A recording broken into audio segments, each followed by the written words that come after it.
একদিকে যখন আসন্ন বিধানসভা নির্বাচনকে কেন্দ্র করে রাজ্য রাজনীতিতে চলছে প্রবল চাপানুতর, ঠিক তখনই রাজ্যের গ্রামীণ প্রান্তিক মানুষের মন জয় করার লক্ষ্যে জোর কদমে পরিষেবা প্রদান চালিয়ে যাচ্ছে রাজ্য সরকার।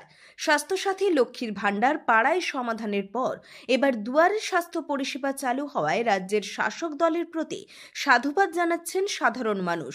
পরিষেবা দিতে ব্লকে ব্লকে পৌঁছে যাচ্ছে ভ্রাম্যমাণ চিকিৎসা দল। বৃহস্পতিবার পূর্ব মেদিনীপুরের মহিষাদল ব্লকের লক্ষা 2 নম্বর গ্রাম পঞ্চায়েত এলাকায় এই পরিষেবা চালু হয়। শুভ সূচনা করেন পঞ্চায়েতের প্রথম প্রধান শতায়ু স্বাধীনতা সংগ্রামী চিত্তরঞ্জন সামন্ত। তাঁর এদিন 100তম জন্মদিনও ছিল। গ্রাম পঞ্চায়েতের পক্ষ থেকে তাঁকে জন্মদিনের শুভেচ্ছাও জানানো হয়। উপস্থিত ছিলেন স্থানীয় তৃণমূল বিধায়ক তিলক কুমার চক্রবর্তী, বিডিও বরুণাশিস সরকার, পঞ্চায়েত সমিতির সভাপতি শিউলি দাস সহ অন্যান্য বিশিষ্ট ব্যক্তিত্বরা।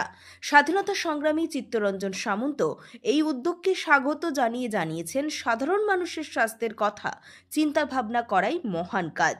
সরকারের এই ধরনের উদ্যোগকে তিনি সাধুবাদ জানাচ্ছেন। অন্যদিকে পরিষেবা পেয়ে খুশি লক্ষা 2 নম্বর এলাকার বাসিন্দা মুরারি মোহন মাঝি।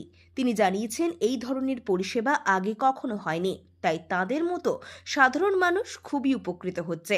তৃণমূল বিধায়ক তিলক কুমার চক্রবর্তী বিরোধীদের কটাক্ষ করে জানিয়েছেন, মমতা বন্দ্যোপাধ্যায়ের সরকার সাধারণ মানুষের কথা ভাবেন, তাই একের পর এক পরিষেবা চালু করে সাধারণ মানুষকে পরিষেবা প্রদান করে চলেছেন। সাধারণ মানুষের জন্য এই ধরনের পরিষেবা প্রদানের পর আসন্ন বিধানসভা নির্বাচনে রাজ্যের শাসক দল জনগণের কতটা সমর্থন লাভ করে, সেটাই এখন দেখার বিষয়। মহিষাদল থেকে কাজল মাইতির রিপোর্ট, দেশ মানুষ। এটা তো আনন্দের ব্যাপার। বাংলার জননেত্রী মমতা বন্দ্যোপাধ্যায়কে যত দেখছি তত অবাক হচ্ছে। এত প্রতিকূল পরিস্থিতি, কেন্দ্রের সরকার সবসময় অসহযোগিতা করছে, তারপরেও বাংলার মানুষের স্বার্থে একটার পর একটা যুগান্তকারী সিদ্ধান্ত নিচ্ছে, যেটা বাংলার প্রত্যেকটা মানুষকে খুশি করছে।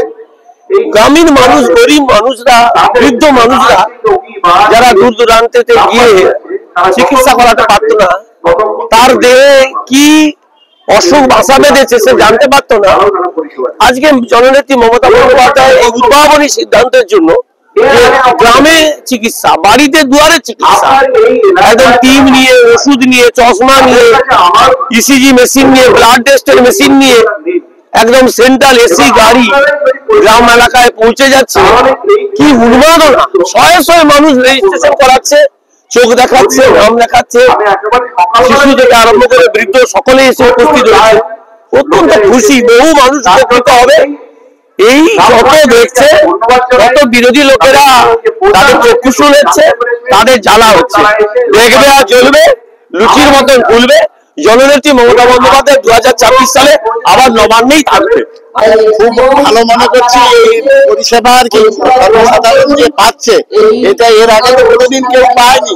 এটা মুখ্যমন্ত্রী, খুব ধন্যবাদ জানাই মুখ্যমন্ত্রী। আমি আমার ছোট্ট কথা শেষ করছি। সকলে ভালো থাকবেন, সুস্থ থাকবেন। আগে একবার হয়েছিল, কিন্তু এবারে যেন খুব বেশি হয়েছে আর বেশি লোকজন এসেছে, তার জন্য আমি খুব নিজেকে ধন্য মনে করেছি।